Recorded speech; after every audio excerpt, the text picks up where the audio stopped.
Welcome. My name is Julie Roy and I'm a grade 5 math teacher and I teach an immersion. Today the video will be about how to take students who are strong additive thinkers and transition them to be able to be multiplicative thinkers.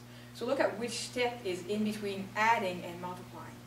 The first thing you'd want students to be able to do before you start teaching them any forms of multiplication or doubling in this case is to be able to add numbers mentally, at least 2-digit by 2-digit mentally, very comfortably before you can move them into doubling. Examples of questions would be like 68 plus 36. Students should be able to look at 68 plus 36 and think, well, 60 plus 30, that's 90. 8 plus 6, that's 14. Well, 90 and 14 make 104. So they should be able to do that mentally before they are able to double. So very important when you teach doubling with kids is to start with the harder one, to start doubling numbers that are higher than 5 and just the single-digit numbers. It's very important for students to do this because when you start doubling numbers like 3 and it makes 6, the answer is not above 10. And when you have answers that are not above 10 and students are used to that, they will create in their brain a pattern that's not accurate for when you double large numbers. This is what I mean by this. If they double 3 is 6 and double 2 as being 4, when they double larger numbers like 23, well, their strategy will be double the 2 and double the 3 and put those together. And that is a bad strategy because that doesn't work with numbers that end with a digit that's higher than 5. Let me show you again what I mean by this. So when you double 23, students will think, oh, that's 4 and that's 6, so the answer is 46. That's easy. That kind of thinking leads to this problem very quickly. If you have 56 and you double 56, students are going to say, well, I double 5, that's 10. I double 6, that's 12. And they'll say double of 56 is 102. And that is not the correct answer. The thinking that you want students to have instead is to double larger than 5 numbers that are larger than 5, such as 5, 6, 7, 8, and 9. So those are the doubles you want to focus on at first. And because your students know their addition facts, they should know these doubles very efficiently.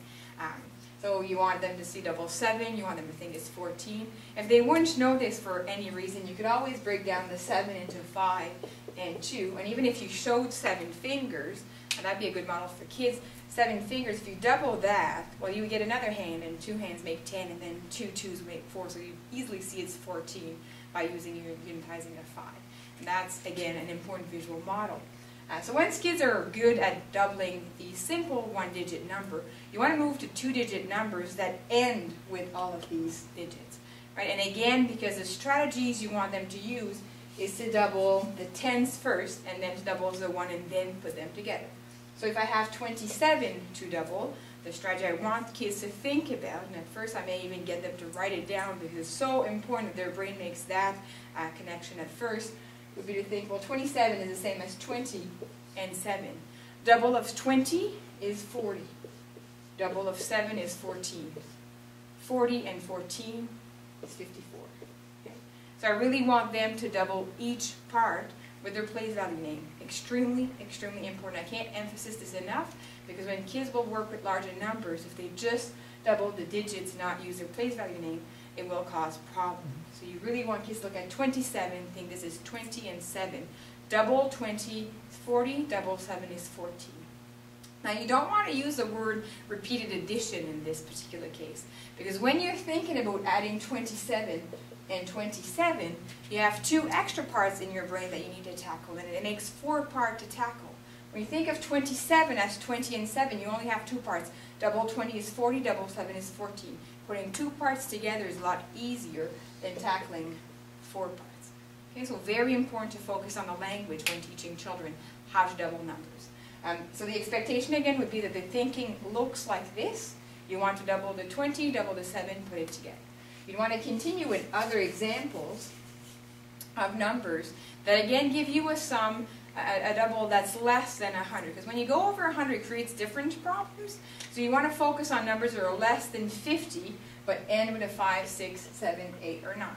Good numbers could be 17, 28, 36, 49, and have kids doubling these in their heads very quickly. So again, you would just show the number and get the kids to be thinking about the strategies mentally. 17, you would break up 17 as 10 and 7 in their head, double 10, 20, double 7, 14, put it together, you get 34. Okay? When kids are learning, the first part is they probably will want to write numbers. A good way to weed out the writing of the numbers would be, well, just write one number, just write maybe the 10, because you know 17 is 10 plus 7. So what's double 10? 20. Hold that number in your hand or in your head somewhere. Make a physical gesture to really link up the number to your mental capacity, to stretch your mental, your memory that you have, right? Your working memory.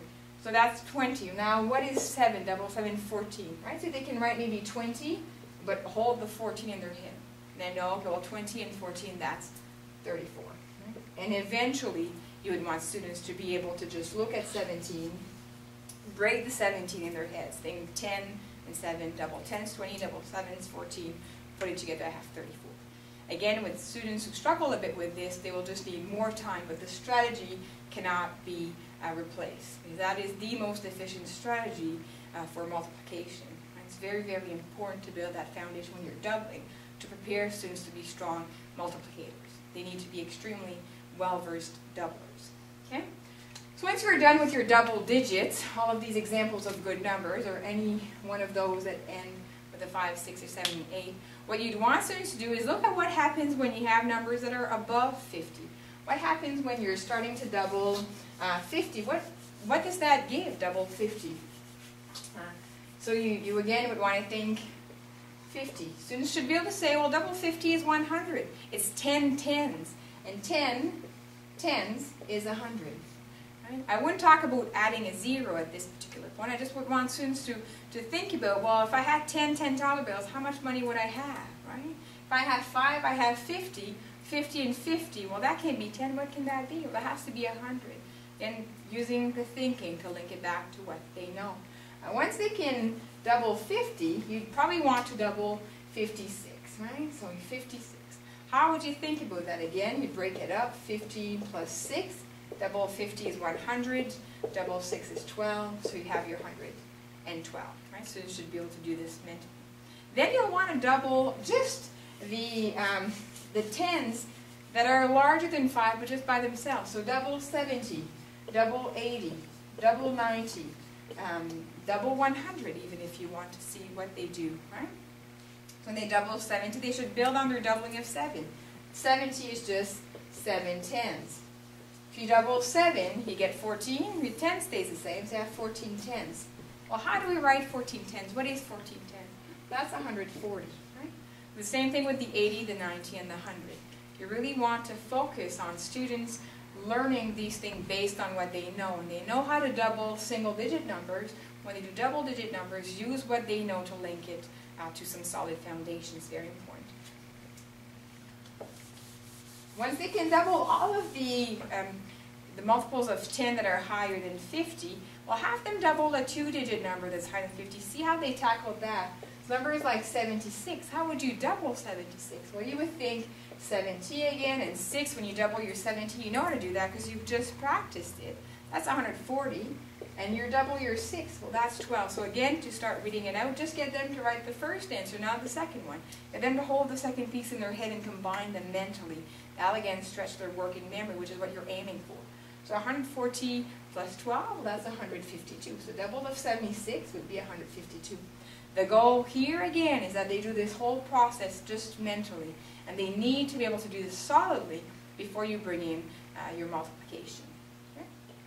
So to conclude, when students are really strong adders and they can add mentally, you'd want to bring them to a place where they double. So when you're wanting to double, you really want to use the language of doubling, not of adding, not of repeating, adding the same number, but really doubling. That will transition their brain to start thinking into groups without thinking of addition. Okay? This is it. Have a great day. 9 minutes.